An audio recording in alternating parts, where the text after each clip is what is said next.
Hello friends, good morning. मैं अशोक और आप सबका स्वागत है मेरे YouTube channel AK official stenography series में। दोस्तों, आज मैं आपके लिए डिक्टेशन 70 शब्द प्रति मिनट लेके आया हूँ। दोस्तों, इस डिक्टेशन के साथ साथ आपको विराम चिन्ह, कोमा और शब्द शुद्धि के बारे में भी बताया जाएगा।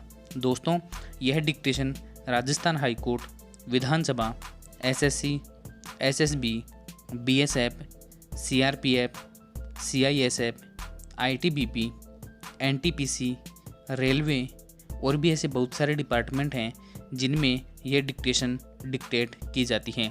दोस्तों, आप लोग अगर हमारे यूट्यूब चैनल पे नए हैं तो हमारे यूट्यूब चैनल को सब्सक्राइब कर लीजिए और बेल आइकन को प्रेस कर दीजिए ताकि प्रतिदिन आपको नई नई डिक्टेशन मिल सकें। तो दोस्तों, चलिए अब हम इस वीडियो को स्टार्ट करते हैं। तो डिक्टेशन स्टार्ट होगी 3 सेकंड बाद। स्टार्ट।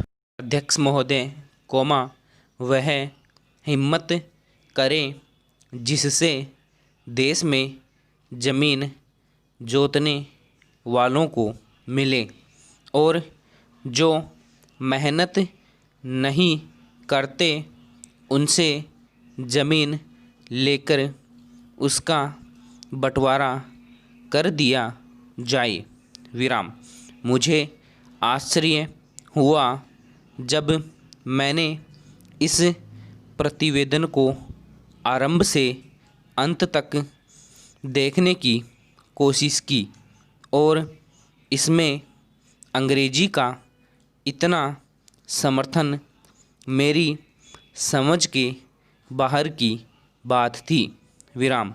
अंग्रेजी के समर्थक के साथ रोमन लिपि तक का समर्थन किया गया है। विराम।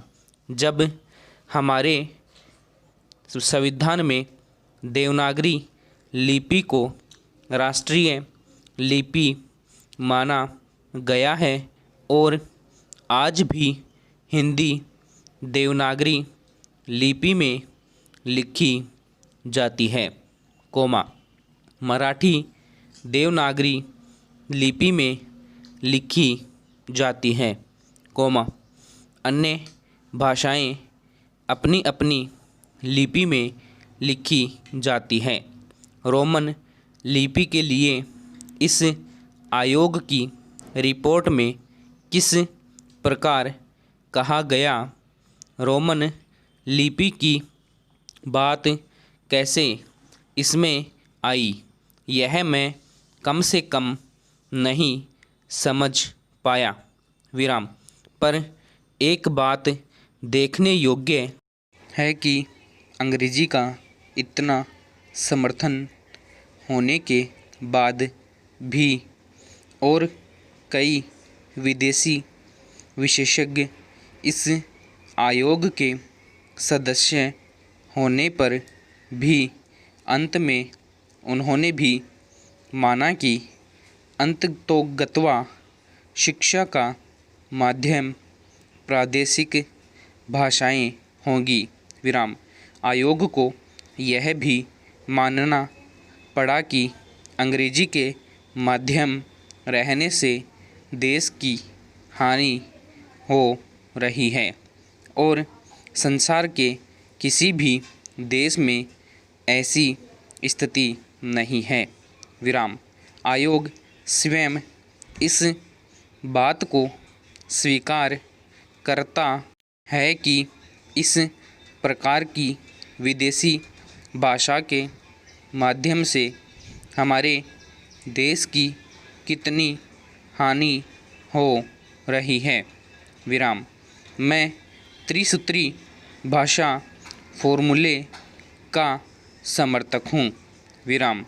हिंदी साहित्य सम्मेलन, जो हिंदी की सर्वमान्य संस्था है जिसका इस समय मैं अध्यक्ष हूँ, कोमा, उस सम्मेलन ने भी त्रिभाषा फॉर्मूले को स्वीकार किया। विराम। यद्यपि हम यह उचित समझते थे कि हिंदवी भाषा फॉर्मूला रहता एक मातृभाषा और दूसरी राष्ट्रभाषा विराम। लेकिन हमें इस बात का भय था कि यदि द्विभाषा फॉर्मूला रहेगा तो मातृभाषा और अंग्रेजी रहेगी। इसलिए हमने विवश होकर प्रेम से नहीं, उत्साह से नहीं, बल्कि लाचार होकर त्रिभाषा फॉर्मूला स्वीकार किया। मातृभाषा रहें, हिंदी रहें और तीसरी भाषा अंग्रेजी का कोई भी दूसरी भाषा रह सकती है विराम। कहा जा सकता है कि हमारे यहाँ अभी स्नातकोत्तर पढ़ाई के लिए पर्याप्त साहित्य नहीं है विराम। बड़ी गलत बात है यह विराम। अभी सरकार के द्वारा ही कुछ महीने पहले यहाँ पर एक प्रदर्शनी हुई थी विराम। उस प्रदर्शनी से यह बात स्पष्ट है कि हमारे यहाँ पर एक वैज्ञानिक और शास्त्रीय विषयों पर भी कम से कम हिंदी में पर्याप्त पुस्तकें हैं विराम।